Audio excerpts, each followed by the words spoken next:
सम्मान साथ है, कितना आगे आ जाए, साइड से आगे आए, जितनी पीछे बात होती है आगे आ जाए, मंच छोड़ के आगे बढ़े, मंच जितने भी साथी है मंच को किनारा है, हमारा सम्मानित साथी किनारा होता है, हमारी माताएं बहनें आगे पीछे बैठी है भाई, सभी साथी आगे की जगह छोड़ दे, सभी साथी आगे का जगह छोड़ दे, हमारी माताएं बहनें पिता बुजुर्ग सब बैठे हुए हैं, उनको भी सुनना देखना है ना, आप लोग पुलिस साइड हो जाइए, जो भी हमारे सम्मानित साथी है सबसे निवेदन आप लोग किनारा हो जाइए, हमारे बीच में माताएं बहनें बैठी है, सबको फोटो खिंचाई ना जाए के इस तरीके से आप लोग अनुशासन में रहिए मेरा साथियों। बहुत साहब ना वही कई बार खिंचाई है। दोस्तों माफी चाहूंगा, वक्त से लेट है हम लोग, प्रोग्राम लंबा था, दूरी लंबी थी और ये चूंकि मेरा क्षेत्र है तो वक्त की भी कमी है, तो बगैर मैं कुछ कहे भाई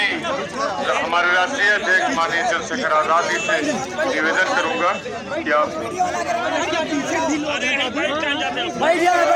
दोस्तों सब लोग खामोशी अख्तियार कर लें और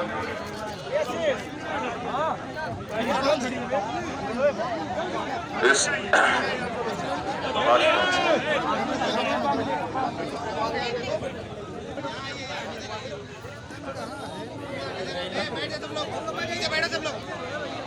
जय भीम। देखिए ये टांडा विधानसभा है और चुनावी दौर में मुझे आने का मौका मिला। यहाँ सगीर राणा जी हमारे प्रत्याशी हैं। सगीर भाई पार्टी के बहुत मेहनती और वफादार वर्कर हैं।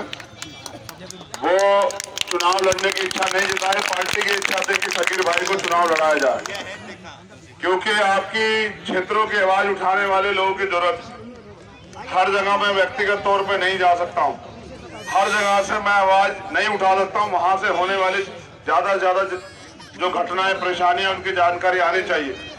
तो हम अपनी इस लड़ाई को जो अन्याय अत्याचार के खिलाफ जो हमारे महापुरुषों ने हमें सिखाया, डॉक्टर बाबा साहब अम्बेडकर, मान्यवर साहब श्री काशीराम, डॉक्टर फरीदी, तमाम जो रहबर महापुरुष हुए जिन्होंने हमें सिखाया कि अगर हम भारत में रहने वाले, लोकतांत्रिक भारत में रहने वाले कमजोर शोषित वर्ग के लोग अपनी एकता बना के और समय आने पर अपनी वोट का सही प्रयोग करते हैं तो हम ताकतवर हो जाते हैं। जो आज कमजोर हैं, जो आज बेबस हैं, लाचार हैं और दूसरों की तरफ निगाह उठाए देख रहे हैं कि सरकार कुछ देगी, अगर तमाम तरीके से पूरे प्रदेश में ये कमजोर शोषित वर्ग के लोग 85% बहुजन समाज के लोग अगर एकजुट होके भाईचारा बना के अपनी वोट का सही प्रयोग कर दे तो एक गरीब का बेटा भी, आपके बीच का व्यक्ति भी विधानसभा में जा सकता है, लोकसभा में जा सकता है, आपकी सरकारें बन सकती हैं,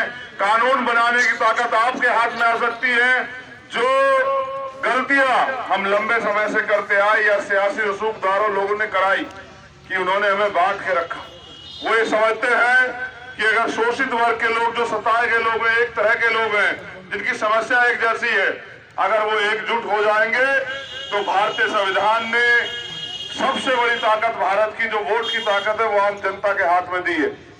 टांडा विधानसभा के लोगों को फैसला करना होगा कि वो अपना नुमाइंदा, अपना काम करने वाला, आपका अपना बीच का व्यक्ति वो किसे चुनते हैं, किसको ताकत देते हैं। हमारा काम है लड़ना। हम पिछले 6 साल से लगातार लड़ रहे हैं।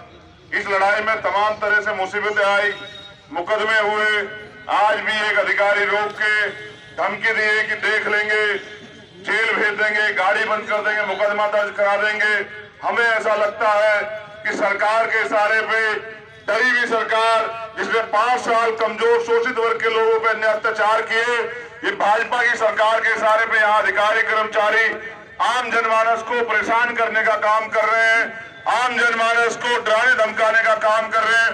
मैं इस मंच से कहना चाहता हूं उन अधिकारियों को भी कि ये लोकतंत्र है, सत्ता आती जाती रहती है। आज जिनकी है, मुझे पूरा भरोसा है कि 10 मार्च के बाद उनकी नहीं रहेगी, बदल जाएगी सरकार, बदल जाएंगे विधायक, बदल जाएंगे मंत्री। आपको नौकरी संविधान की ताकत की वजह से मिली, एजेंटगिरी करना बंद करें। अगर आप इस तरह से कार्रवाई करते हैं तो इस देश का, इस मुल्क का आईन, इस देश का संविधान ये ताकत देता है कि अपराध चाहे कोई सरकारी आदमी करे या आम आदमी करे या कोई नेता करे, उसकी सजा एक होती है। मैं आपसे वादे के साथ कह रहा हूँ कि यहाँ अभी एक भर्ती हुई थी 69,000 शिक्षक भर्ती, उसमें शोषित वंचित वर्ग के बच्चों के साथ घोटाला हुआ। 20,000 पर सरकार ने अपने चाहने वालों को दे दिए। हम उसकी जांच करवा रहे हैं, उसकी जांच होगी, मुख्यमंत्री पे मुकदमा दर्ज होगा, शिक्षा मंत्री पे मुकदमा दर्ज होगा और ये दूसरों को, निर्दोष लोगों को जेल भेजने वाले दोनों लोग सरकार बदलते ही बहुत जल्दी आपको जेल में दिखाई देंगे। आप चिंता मत कीजिए, ये लोकतंत्र है। लोकतंत्र में कोई भी व्यक्ति किसी को कमजोर ना समझे। मैं आपसे अपील करने आया हूं कि हम लड़ना चाहते हैं इस लड़ाई को, संवैधानिक लड़ाई को, आप सबके जरिए, इस विश्वास के जरिए कि हमने मेहनत की है और हम मेहनत आगे भी करना चाहते हैं। तो मेरी आपसे अपील है साथियों कि भाई सगीर हमारे यहाँ प्रत्याशी हैं, 3 तारीख का दिन है और केतली चुनाव चिन्ह। इसके साथ मेरी एक और अपील है कि यहाँ 2 जगह पे और हमारे प्रत्याशी, जहाँ एक जगह मैं खुद हूँ और एक जगह पे हमारे जो घटक दल है पीस पार्टी, हमारे संयुक्त मोर्चा के जो राष्ट्रीय अध्यक्ष हैं, हमारे साथी, हमारे नेतृत्वकर्ता भाई अयूब भी खलीलाबाद चुनाव लड़ रहे हैं। अगर आपका कोई साथी, 2 रिश्तेदार, क्योंकि वोट से होगी ताकत की संख्या गिनती और वोट से बनेगा विधायक, अगर वहां रहता हो तो वहां मदद कराए।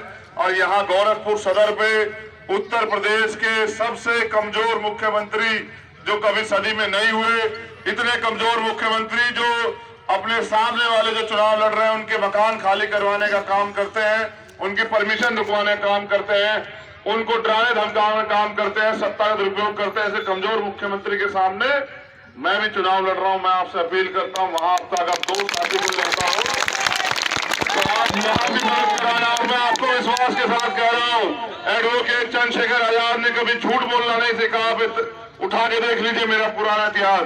हालत ये है बाबा जी की कि खुद तो प्रचार कर ही रहे हैं, प्रधानमंत्री को भी बुला रहे हैं, गृह मंत्री को भी बुला रहे हैं, आसपास के वर्करों को भी बुला रहे हैं और प्रयास ये कर रहे हैं कि इस तरह जीत जाए। जनता तय करेगी कौन जीतेगा। इस बार गोरखपुर में भी आपका भाई जीत रहा है, आप देखते जाइए।